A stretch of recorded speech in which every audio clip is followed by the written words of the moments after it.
Hello, everyone. Dave, we're here again on another Facebook and YouTube Live, and we're so glad to have you. Welcome, welcome. Thank you very much. I'm so excited for Wednesday again, the best day of the week. Yeah, so for those of us joining live or those coming on replay, I get to sit and just beat Dave with a bunch of retirement questions, and he gets to respond back the best he can. And we encourage you, for those watching, to send just your retirement questions. And if we have time, we squeeze them in with a handful of other questions I have for Dave. And Dave, what has your week been like? We're getting close to Halloween, and we've got some exciting things coming. Yeah, so this week has been pretty uneventful. There hasn't been much going on. Now, Friday is my anniversary of 1 year of having a kidney transplant. So it's kind of like my new birthday. So I am very excited for Friday of this week, but the week so far has been pretty uneventful. Well, that's awesome. I really hope you can really figure out how important it is to have these moments in your life, like you talked about your anniversary for this, because these are things that most people, in your shoes don't get. Yeah, it's very exciting. We're flying my donor and her husband and son out. They still live in Puerto Rico. She's my wife's best friend, became friends over there. Flying them out so we can spend some time with them and really enjoy getting to know each other even better than we do. I mean, just getting to and letting that kidney spend some time with her again. Well, that's awesome. And you can tell I'm looking, my wife told me I look like a mountain man this morning. I don't quite have that beard, but if you stick around at the end, I promise I'll show you part of my Halloween costume I have coming up. Yeah, I'm very excited to see this. We've talked about it, but I'm excited to see what it looks like. Yeah, so stick around toward the end and I'll break out the costume. I don't want to ruin this perfectly set hair that I spent 2 hours on this morning. All right, Dave, are you ready to dive into questions this morning? Yes, let's go. Okay, and just to remind those tuning in live, go ahead and let us know where you're watching from. And if you have any questions on retirement, please go ahead and put them in the comments and we'll get to those. Today, so Dave, to start out the show, Joanne asked, is there an income limit to converting funds to a Roth IRA?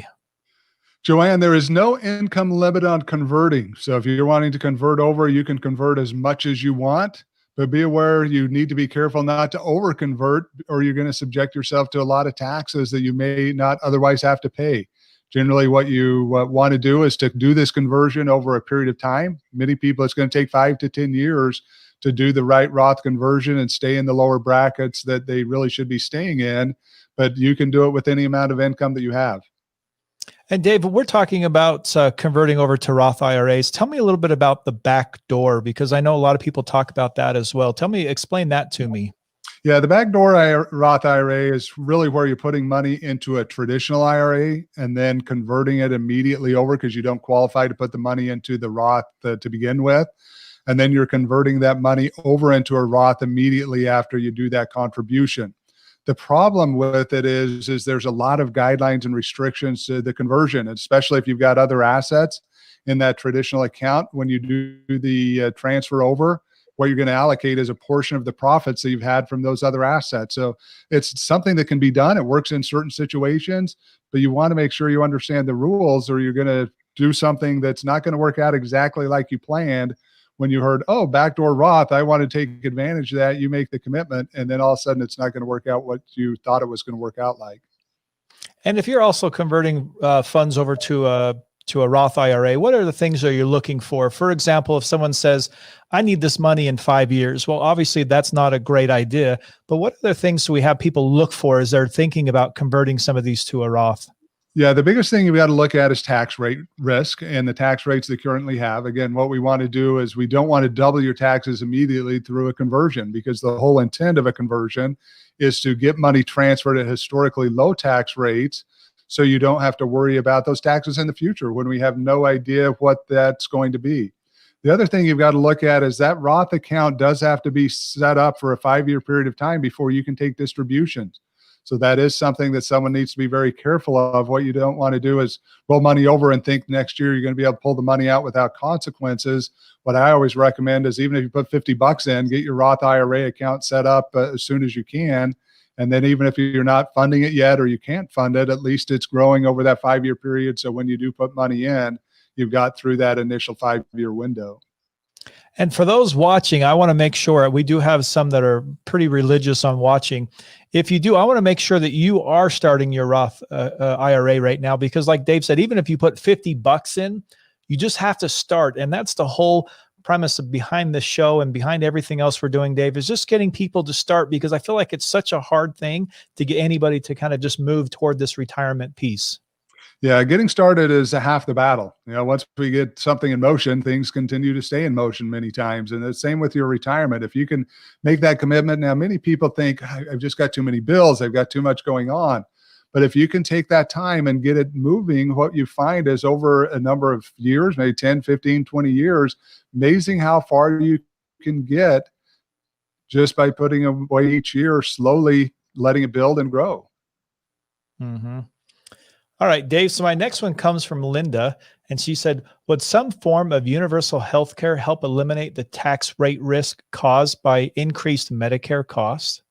So, Linda, I've got to be careful here. I don't want to get too political on anything. I realize everyone out there has their own opinion, and what I'm going to share is mine, because this isn't really a facts and circumstance question. It's more of an opinion question. But my concern when we talk about universal health care is someone's got to pay for that. So what I see is it's actually creating a larger tax rate risk issue in the future than it's solving. Because again, we don't have the money. The government's already $27 trillion in debt. That's on our books.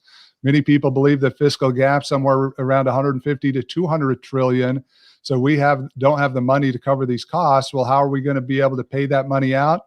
It's going to have to come in the form of higher taxes. So anytime we look at government programs, they're not free. And I think this is one thing people need to understand, is that if you're looking at universal health care, if you're looking at education that's going to be provided, what's called for free, daycare that's going to be provided for free, all of those come at a cost to somebody.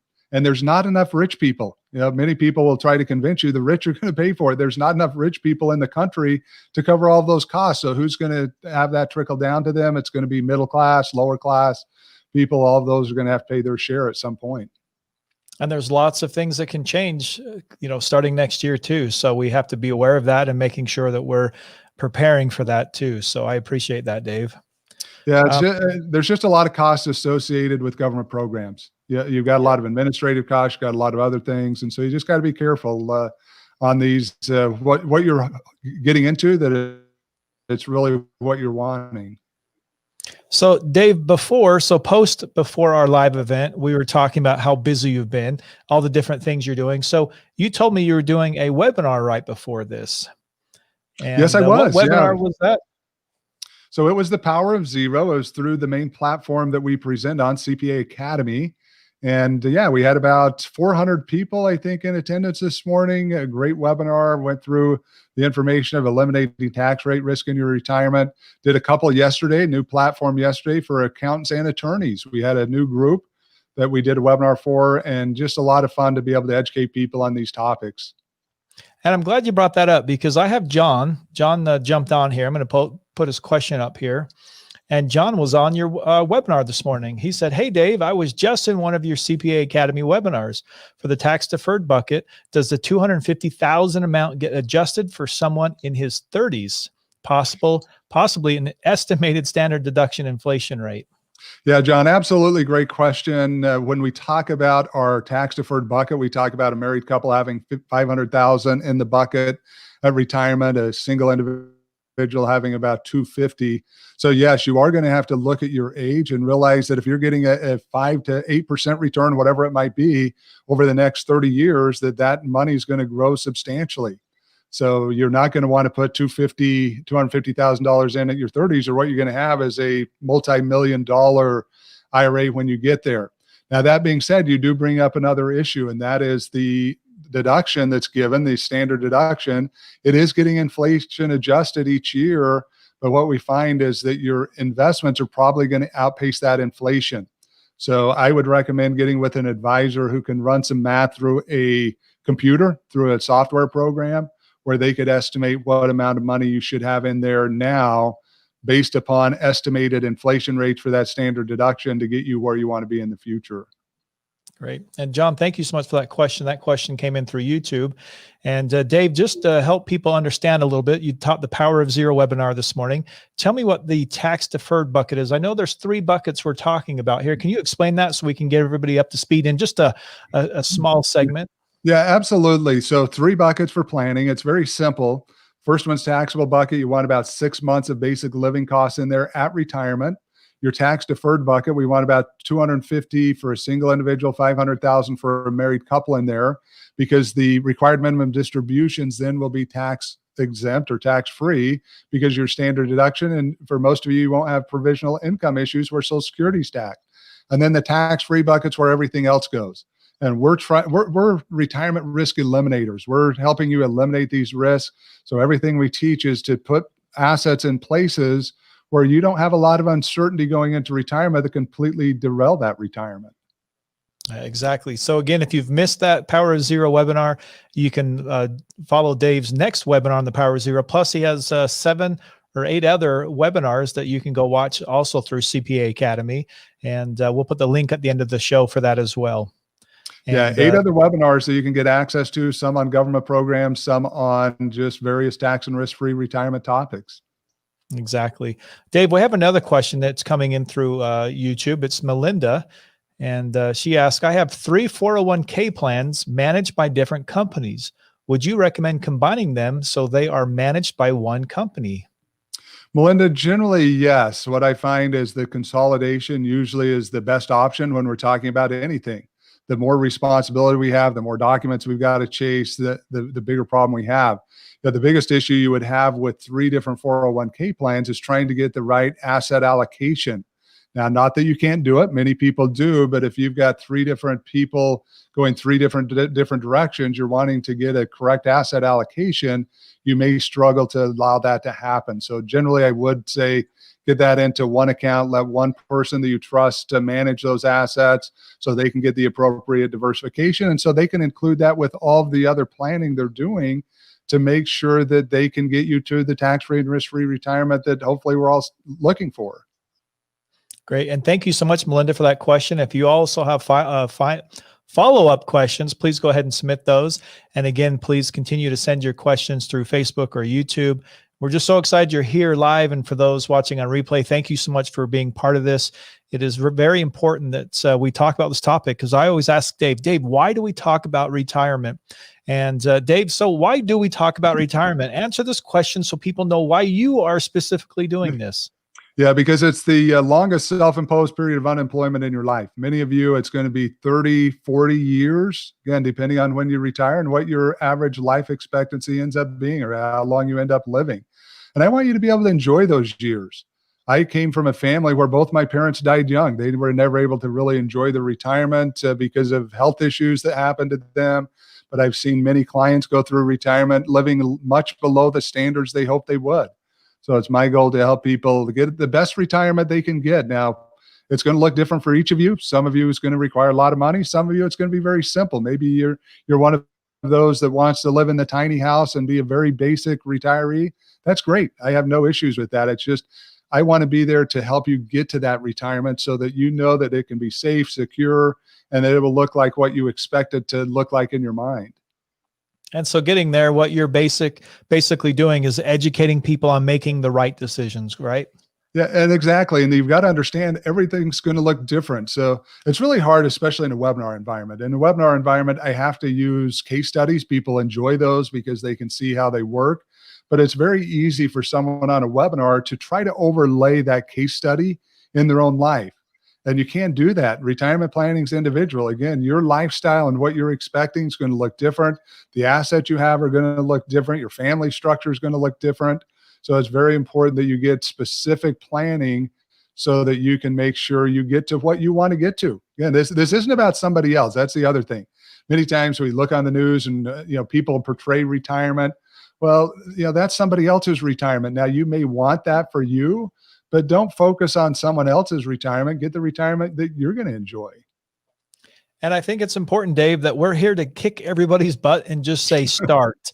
Just get into retirement mode and stop putting it off and stop worrying about everything else. Because again, if we sit here all day and analyze what we should be worrying about, we're talking about kids and college and Medicare and so many other things in our life, right, that we're trying to worry about, but we're just putting off retirement. And that's the problem we're dealing with right now. And we're trying to be here to educate and say, hey, stop, just prioritize and start somewhere. Yeah, it's all about paying yourself first and preparing yourself. Again, many of you, if you look at it, even if you start at 16, let's say that you start at age 16. Some people start that young. Others are going to wait till they get out of college to start working. Maybe it's 24. But even if you start at 16 and the current retirement age is 67, you've worked 51 years. That's full retirement age, for someone to be that age currently. You've worked 51 years. Well, at 67, 10% of you are going to live past 100. So you've got 33 plus years that you could live, that you've got to make the assets that you accumulated during those working years last. And again, if you're working at 16, most of you aren't saving at that point. Most people don't get saving until they're in their late 20s, early 30s, and many even into their 40s and 50s. Exactly. Well, Dave, sorry to get on a tangent there. I was just wanting to let people know why we're doing this. And it's not just here because we are here to try to make any money. It's here about helping people and educating them. Absolutely. All right, Dave, the next question comes from Peter. He says, does the government pension offset apply if you take a lump sum pension payment instead of monthly payments? Let me explain Peter's question just to make sure everyone on this understands what it's in regards to. So when he talks about government pension offset, what he's talking about is the offset that's done to a Social Security benefit because of someone having a government pension plan. So government pension offset is used for spousal benefits. So if I qualify for benefits on my spouse and I've got a government pension, my spousal benefits are going to be reduced by 2/3 of whatever my pension amount is. So if I were entitled to $1,000 from my spouse and I had a $2,000 government, or let's say a $3,000 government pension, it would be reduced by $2,000. Well, since the Social Security is only $1,000 and my pension reduction $2,000, I'm not going to get any money. So his question here is saying, what if I just take a lump sum pension instead? Is that going to affect my Social Security over time, or is it just a one-time event? And Peter, it is going to affect you over time. The lump sum is going to get calculated in, and Social Security is going to reduce those Social Security payments over years for the lump sum amount that you're taking out of there. A small portion of the U.S. actually has government pensions. And so why do you think we're getting so many questions? Because I feel like as we do these live shows, we get a ton of pension questions when there's not very many people who are still getting pensions. Because they finally understand the way it's going to work for the first time. So many of them have never been taught that they're not going to get potentially their Social Security benefits. So there's not going to be anything there. They've paid into these pension plans, and the way they work is what they're doing is not paying into Social Security. That's why they're not getting it. If they were contributing it in, they would get those benefits. But they're realizing for the first time that there's a benefit they may have been expecting that's not going to be there. So that's where these questions are coming. And the sad thing is what you see is, especially on a survivor situation, where you've got two spouses maybe that are alive, they're making X income, and then one passes away. Well, all of a sudden, some of that income goes away. And so the surviving spouse going, how do I live? If I've got set bills and I've got certain things, I've got to be able to have the money to cover those. Well, now if that goes away and all of a sudden you realize that, oh, wait, I'm also not going to get any of the Social Security that I thought I would get from their Social Security benefits. Now, all of a sudden, retirement's looking a whole lot different than they expected it to look. So I think that's why we get the questions. I mean, there's only 13% of America that's got pensions in total, and the government piece of that's less than 10%. So you're right. It's not a huge part of the population, but it's an area that people get a rude awakening many times just because education provides understanding, and it's not necessarily the understanding they were hoping for. Exactly. Yeah. All right, Dave, we do talk about your webinars quite a bit because that's where you spend a majority of your time, and that's where we can really help educate. And the next question, I'm assuming, is coming because of one of your webinar classes. So you teach a class on understanding reverse mortgages. And Sherry asked, what are the tax benefits of a reverse mortgage? Yeah, let me first talk a little bit about the reverse mortgage. I don't want to get too sidetracked here, but there is a big misunderstanding about reverse mortgages out there. Now, I do not sell reverse mortgages. I have no benefit from anyone buying or not buying a reverse mortgage beyond just helping you get educated on what a reverse mortgage is. And one of the big misunderstandings is that the government is the main provider of reverse mortgages. Many people look at it as there's these companies out there trying to steal my home, and there are a segment that could be doing that. But the largest provider is the government. It's a home equity conversion mortgage backed by Federal Housing Administration. So if we look at it from that perspective, I think it's important everyone understands how they work. I think especially as you get into retirement, for the right person, it can provide very needed cash flow in retirement. For another person, it's maybe the worst thing you could ever do for your retirement. But when we look here, Sherry's asking about the tax benefits.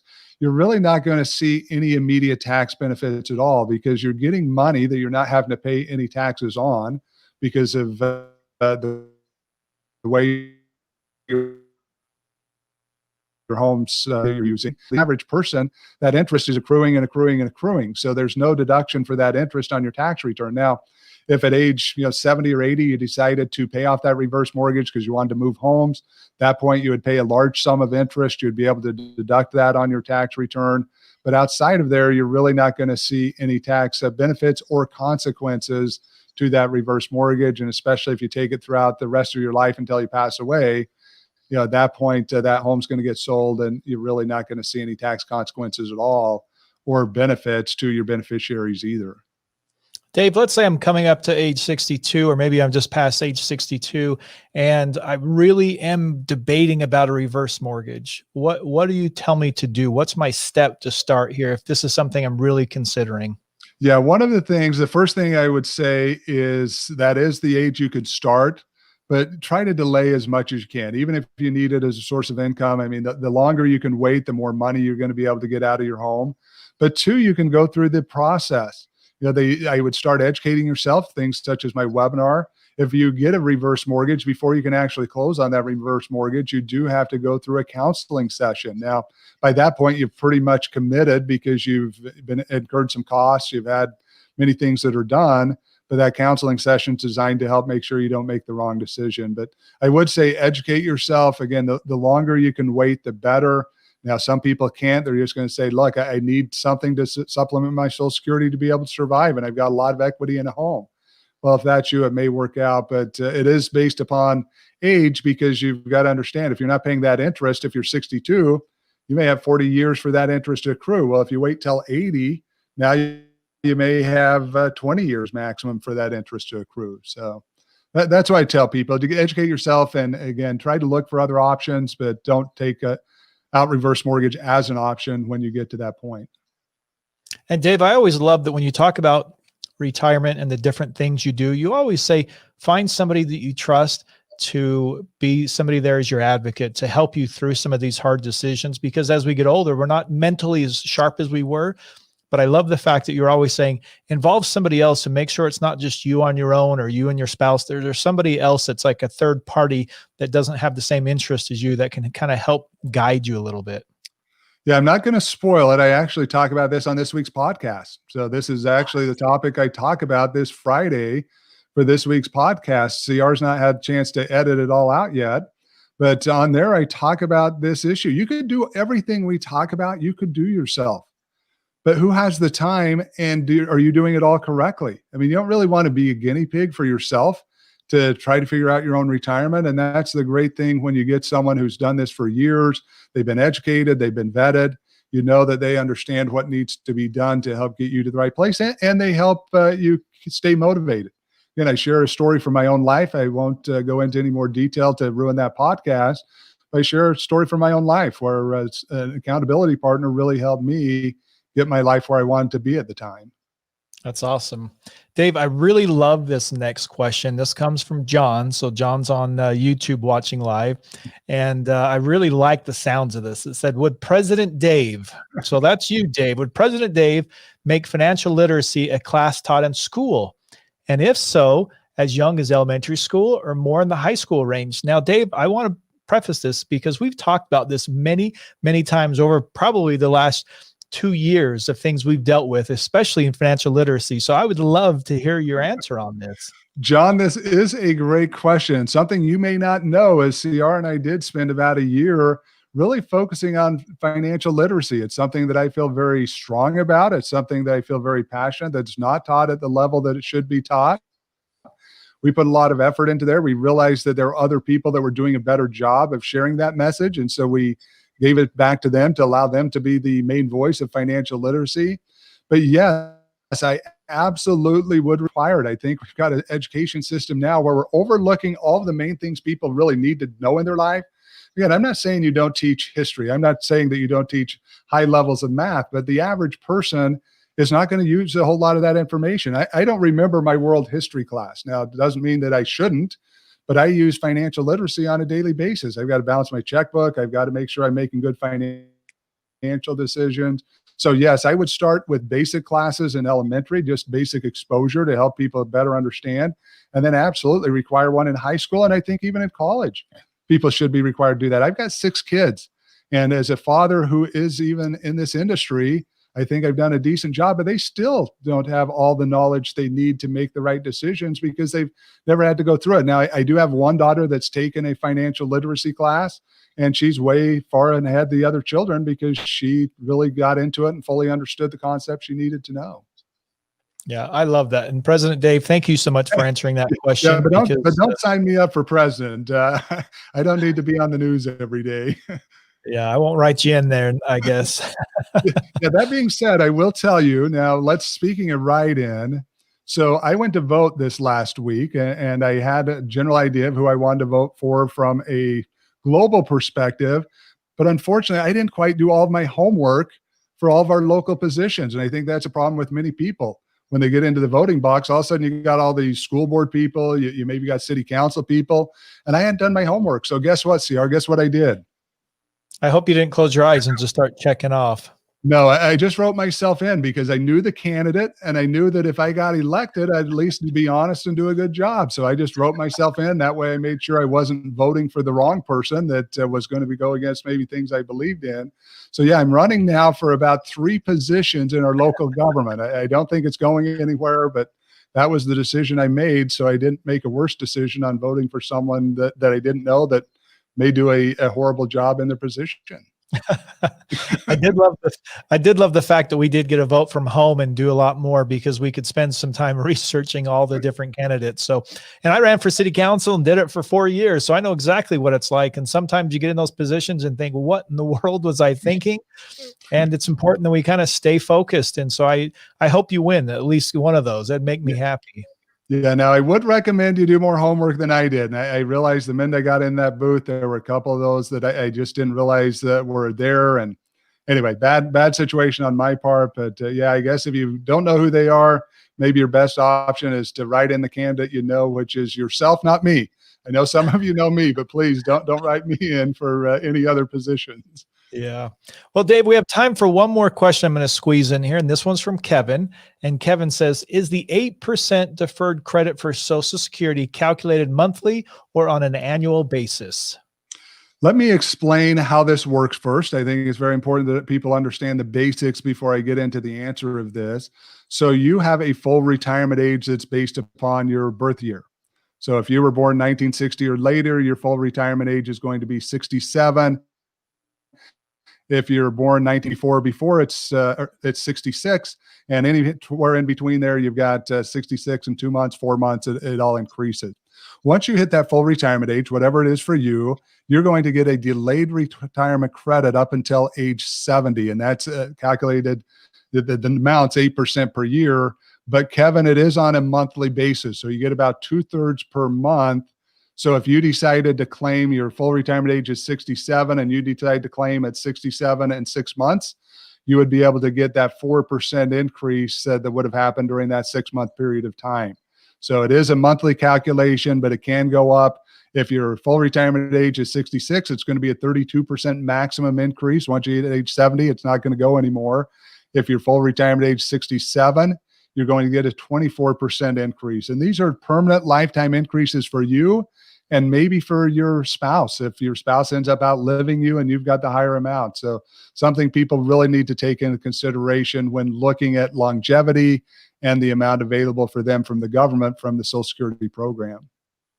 That's great. Well, Dave, thank you so much for coming on and answering some questions. Before we go, I want to remind everyone about Dave's webinars. So here are the 9 current webinars you teach. And if you missed it this morning, Dave had the Power of Zero taught, where he went over the 3-bucket systems, 3-bucket system that we talked about earlier today. Thanks to John for jumping on YouTube to ask some questions about that. Dave, what do you have to say? What's your favorite class you teach right now out of all 9 of these? Yeah, that is a hard question, CR. I've got 2. And I don't know that I can even say 2 because I love teaching all of these classes. That's a hard one. I don't want to get put in the corner. I will say the one at the very, very top is getting safely home in retirement, because it exposes all of the various risks your retirement faces. This is kind of the aha moment where people go, oh, wait a second, I didn't realize I was going to have this many risks facing me during my retirement years. Or many of the others break down aspects of those. I will say I also love the 2-hour Social Security class because it goes into so much detail on a program that many people just don't have enough information on. But yeah, I love teaching all of them. It's a great experience for me. We've got Volatility Shield tomorrow, and then on Friday, our Medicare class. Now, that one's always a little tough. If you want to join it, I'd sign up sooner than later. That one will usually always max out 1,000 plus people in it. So you want to get it signed up early so that you don't get blocked out and can't get into the class. And Dave, who's your favorite child? Right? Yeah. We're not going to talk about that one. With 6 of them, I will tell you, my kids all have their opinion on who my favorite child is, but that's just their opinion. Obviously, I love all my kids. Yeah, I'm in the same boat. I'm the middle child, so I always tell my parents I'm the favorite. Dave, we also have your podcast. So this releases every Friday, and as you talked about, you alluded to some of the things you're going to be discussing on Friday. And I want to make sure everyone's aware of all of the different episodes. We're coming up on episode 30 soon, and on season 2. So I encourage all of you who are out there, go to @TheProsperityGap on Facebook or Instagram, and anywhere you listen to podcasts, jump on and listen to Dave as he breaks down everything from Social Security to the Power of Zero to, so many things, reverse mortgages. Dave, everything's in there. What final words do you have on the podcast? Yeah, the biggest thing I love about the podcast is it allows me to break things down further than I can in a webinar. These webinars are all designed, excluding our 2-hour Social Security class, they're all designed in 1-hour format. So I can only cover so much information during that time. Well, there's always a lot of questions. I mean, we talked about it before. I haven't counted over the last couple of months, but we're at thousands of questions so far. 4,000 questions that we've gotten so far. And it's my chance to answer a lot of those questions by doing it. Not only we have a question and answer segment like we do now, but being able to take those questions and expand deeper into those topics in a format where I can do that, where I can take 15, 20 minutes and really just cover topics that I wouldn't otherwise be able to cover in the webinars. Yeah. So again, I encourage you to join Dave on the webinars, on the podcast. And if you have any other questions or want to meet with an advisor or anything else that might help you, go to theprosperityguy.com. There's many events on there that you can pick from. Like I said, podcasts, you can go on there and even apply to meet with an advisor. And Dave, just before we go, we just got 2 quick comments. One from John saying, great job. Thanks, guys. And also from Melinda, thank you for sharing. It's great to see everyone jumping in from different platforms, from Facebook to YouTube. And again, as we continue to work through all of these scenarios, we'll get more from different areas, from Instagram and LinkedIn, and we'll get those to you coming sooner than later. And Dave, thank you again so much for being here and taking time out of your Wednesday. So CR, before we get to your costume, can I share some other information about the Prosperity Club? Can I share a little bit of information? It's not there yet. So Friday's the launch date, but you're going to, on Friday, now for those listening to this for a short period of time, we're going to have free access.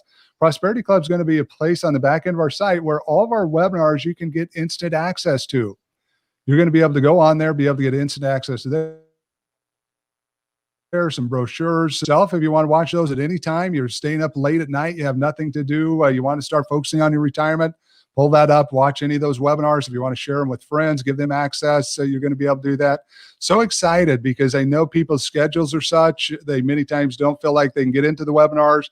We do them through a CPA platform, which anyone can come. You don't have to be a CPA, but our traditional platforms through a CPA platform, sometimes people feel a little overwhelmed by trying to get into that environment. And this is going to take that out of the way. You're going to be able to give you that access immediately. And we'll continue to add new webinars into there as we produce those. So very excited about that, but also now excited, CR, to learn about this costume and what you got going on there. All right, let me Okay, do I need to do a drum roll here? Get you all ready to come in? you ready? Oh, look at that. You like it? It is Joe Exotic right here in front of us. Yep. Don't you fret. I'll be having some pictures posted, but this is just a quick overview of what's going to happen on Saturday for us here. So are there any comments you'd like to make on Carol Baskin before we end up today? Ooh, if I had 2 words for her, I tell you. This is going to be awesome. So this is part of the costume. I believe you've actually got a tiger you're going to be able to use. Is that right? Well, I'm going to substitute an animal for a tiger when it comes time. Okay. Well, I cannot wait to see the pictures. Maybe next week. Obviously, they'll be posted, but you're going to have to bring some pictures or something. So maybe even next week during here, we can see some of those. Yeah, maybe I'll throw a couple on, and if they work out, if everything turns out great, you will have them here. Yeah, excited to see. That's awesome. You're looking great. Well, thanks. And thanks everyone for being here. For those who watch live, thank you. And for those on the replay, thanks for being here and putting up with this awesomeness that we have going on right now. I really feel like I can't even handle this anymore. Yeah, I would say probably after Halloween, you can go back to yourself. I mean, I probably wouldn't keep this going for a couple of months, but hey, up to you, CR. I mean, you can do what you want. Well, thanks for joining us, and we'll see you guys all again next week. Yes.